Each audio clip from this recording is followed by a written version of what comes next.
आज वह पति निराश ही घर लौट आया, क्योंकि वह नौकरी की तलाश कर रहा था, लेकिन उसे अभी तक भी नौकरी नहीं मिल रही थी, जिसकी वजह से घर में समस्या पैदा हो रही थी। जब पत्नी ने देखा कि पति बहुत ही उदास बैठे हैं, वह समझ गई कि आज भी लगता है उन्हें नौकरी नहीं मिली है। वह काम की तलाश में हर रोज निकल जाते हैं, लेकिन उन्हें अभी तक कोई काम नहीं मिला है।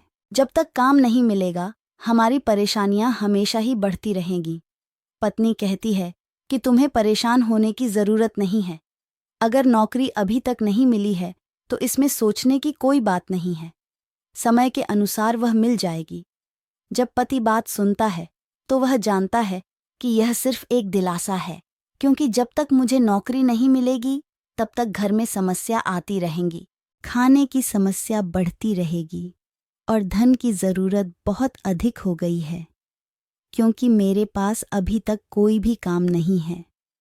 पत्नी कुछ समय बाद ही उनके लिए चाय बनाकर लाती है, क्योंकि वह परेशान हैं और शायद चाय पीकर उनकी परेशानी कम हो सकती है। वे धीरे धीरे चाय पीने लगते हैं और सोचने लगते हैं कि आगे का जीवन कैसा होगा।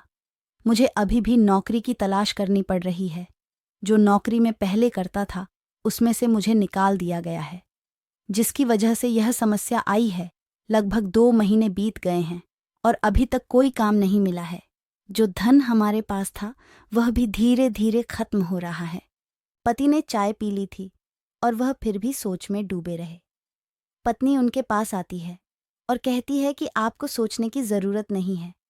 अगर आप इजाज़त दें तो मैं अपनी सिलाई का काम शुरू कर सकती हूँ, क्योंकि मैं समझती हूँ कि जो हमारे पास जो धन था वह धीरे धीरे समाप्त हो चुका है और एक दिन ऐसा आएगा कि हमारे पास कुछ भी नहीं होगा।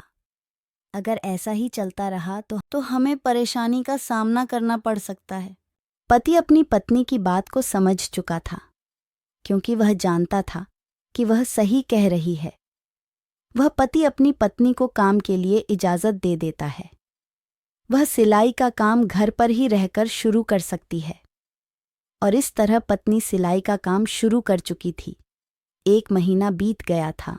1 महीने बाद ही पति जब घर आता है तो वह कहता है कि मुझे भी नौकरी मिल गई है, अगर तुम चाहो तो यह सिलाई का काम बंद कर सकती हो।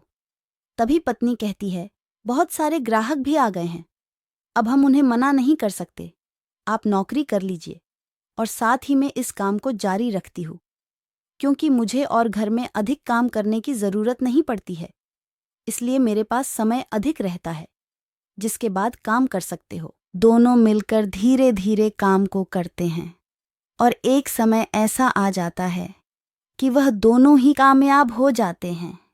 उनके पास अब धन की कोई कमी नहीं थी, लेकिन समय के अनुसार ही बहुत ही बड़ा बदलाव आया था। एक दिन पति अपने ऑफिस से आते हैं और घर पर बैठ जाते हैं।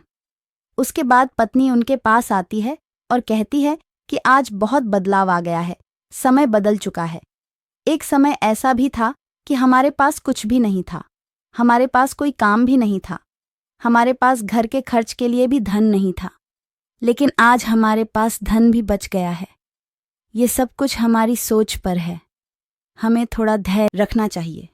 अगर हम जीवन में धैर्य को बनाए रखते हैं और अपने काम को जारी रखते हैं तो धीरे धीरे बहुत सारे बदलाव आते हैं। हमारा जीवन बदल जाता है। हमारे पास जो समस्याएं आई हुई थीं वह भी धीरे धीरे दूर होने लगती है। इंसान जीवन में घबरा जाता है जब वह बहुत अधिक समस्याएं देखता है, लेकिन जो घबराता नहीं है वह जीवन में आगे बढ़ता चला जाता है, जिसकी वजह से उन्हें आने वाली समस्याएं को कम करने का मौका मिल जाता है। मुझे आज भी अच्छी तरह याद है वह दिन कितने बुरे थे और हम सोच रहे थे कि हम क्या करें। हमारे पास कोई साधन नहीं था, हम पूरी तरह से हार मानने वाले थे, लेकिन फिर भी हमने एक कदम आगे बढ़ाया और धीरे धीरे हमारा नसीब बदल गया। कहानी का मोरल, इसलिए जीवन में कभी भी हार नहीं माननी चाहिए। यह बात हमें आज समझ में आ गई। अगर हम अपने जीवन को अच्छा बनाने के लिए बहुत सारे प्रयास करते हैं तो वह प्रयास आगे चलकर सफल हो जाते हैं, जिससे हमारे जीवन बदल जाता है। अगर आपको यह कहानी पसंद आई है तो आगे भी शेयर करें, कमेंट करके हमें बताएं।